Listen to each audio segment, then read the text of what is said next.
Salut à tous et bienvenue sur Hashtag Protestant 2.0, c'est lundi le 22 juin et on se retrouve à Mitesheim dans la cuisine du presbytère pour partager ensemble ce matin un extrait de l'évangile de Jean. On est au chapitre 4 dans les premiers versets.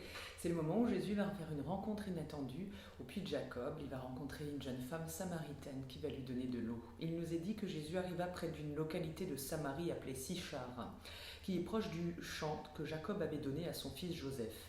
Là se trouvait le puits de Jacob. Jésus, fatigué du voyage, s'assit au bord du puits. Il était environ midi, et une femme de Samarie vint pour puiser de l'eau, et Jésus lui dit « Donne-moi à boire ». Ses disciples étaient allés à la ville acheter de quoi manger. La femme samaritaine dit alors à Jésus « Mais tu es juif, comment oses-tu donc me demander à boire, à moi, une samaritaine ?» En effet, les juifs n'ont pas de relation avec les samaritains. Jésus lui répondit « Si tu connaissais ce que Dieu donne, et qui est celui qui te demande à boire? C'est toi qui lui aurais alors demandé de l'eau, et il t'aurait donné de l'eau vive. » La femme répliqua « Maître, tu n'as pas de seau, et le puits est profond. Comment pourrais-tu avoir cette eau vive? Notre ancêtre Jacob nous a donné ce puits. Il a bu lui-même de son eau. Ses fils et ses troupeaux en ont bu aussi.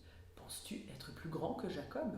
Jésus lui répondit « Quiconque boit de cette eau aura de nouveau soif. Mais celui qui boira de l'eau que je lui donnerai n'aura plus jamais soif.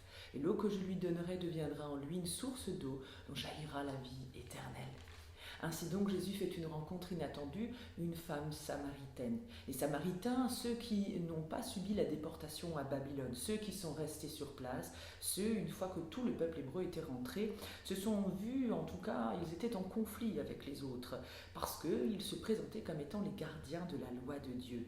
Ils avaient gardé, donc pour leur livre saint, les 5 premiers livres de la Bible, ils pratiquaient un culte fidèle à Dieu, tels leurs ancêtres, en construisant un temple sur le mont Garizim, bref. Dès le départ, c'était un peu cafouilleux. Et donc, Jésus va rencontrer cette jeune femme et il va faire cette rencontre volontairement. Près des puits se sont passées beaucoup d'histoires du même genre, des rencontres décisives d'ailleurs, au puits de Jacob. C'est un lieu où on peut dire toutes les frontières sont abolies, entre juifs et samaritains, car Dieu d'ailleurs ne regarde pas à la frontière ni à l'appartenance à un peuple ou à un autre. Il aime et il est proche de tous les peuples, quelle que soit la religion de leurs ancêtres. Alors Jésus provoque le dialogue avec cette femme samaritaine. Et à nous aussi, par exemple, on peut comprendre cette histoire comme étant Jésus qui nous demande d'aller boire de cette eau vive qu'il nous propose. Et il veut entrer en contact avec nous. Parfois, on n'a pas envie de cette rencontre avec lui. Mais Dieu reste présent dans tous les recoins de nos vies, dans les temps de lumière et les temps d'obscurité. Aux yeux de Jésus, d'ailleurs, Fils de Dieu, chacun de nous est précieux et a une valeur infinie. C'est cela que Jésus soulève et dit à cette femme samaritaine, même si tu penses le contraire, tu comptes aux yeux de Dieu. Et je vous propose cette parole aussi qui nous vient de Saint Augustin et qui peut nous accompagner durant cette journée. Il nous dit qu'il n'y a pas de véritable amitié si toi tu ne la cimentes entre des êtres qui sont unis entre eux, grâce à la charité répandue dans les cœurs par l'Esprit Saint qui nous a été donné. Je vous invite à la prière avec une prière faite par et éditée par Patricia Wilson dans 52 prières pour femmes actives. Je te remets, Seigneur, cette journée. J'ignore ce qu'elle va m'apporter, même si j'aime à penser que je le sais un peu déjà.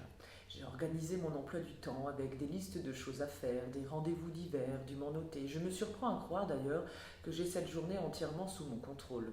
Pourtant, je reconnais que ce n'est pas souvent le cas. Je sais qu'aujourd'hui, je serai sûrement pris au dépourvu par des soucis divers, des joies, des défis. Je suis bien conscient qu'en ce jour, je devrais gérer à la fois des problèmes et des situations inattendues. Je sais que cette journée est susceptible d'être aussi une journée ordinaire, ou bien de devenir la journée la plus marquante de toute ma vie. Je reconnais que tu es le seul à savoir, Seigneur, ce qui m'attend. Aussi, je t'offre cette journée. Je te l'offre, je te la donne avec confiance, sachant que quoi qu'il arrive, en ce jour, toi tu l'utiliseras justement à bon escient, et tu seras toujours à mes côtés. Merci Seigneur pour les heures devant moi et pour les possibilités infinies qui me sont offertes. Merci de ce que je suis capable de vivre de ces jours avec toi. Voici cette journée, mon Dieu. Elle sera l'image à la fois de toutes ces journées que nous avons passées ensemble, de toutes les journées à venir, de qui je suis et où j'en suis dans mon voyage sur cette terre. Prends cette journée, Seigneur, utilise-la seulement pour toi. Merci Seigneur. Amen. En vous souhaitant une journée bénie, dans la paix du Seigneur, en ce début de semaine, rendez-vous demain matin pour la prière du petit-déj et pensez à notre rendez-vous hebdomadaire du dimanche à 11 h en vidéo, préparé par un collègue de notre union d'église. À demain matin.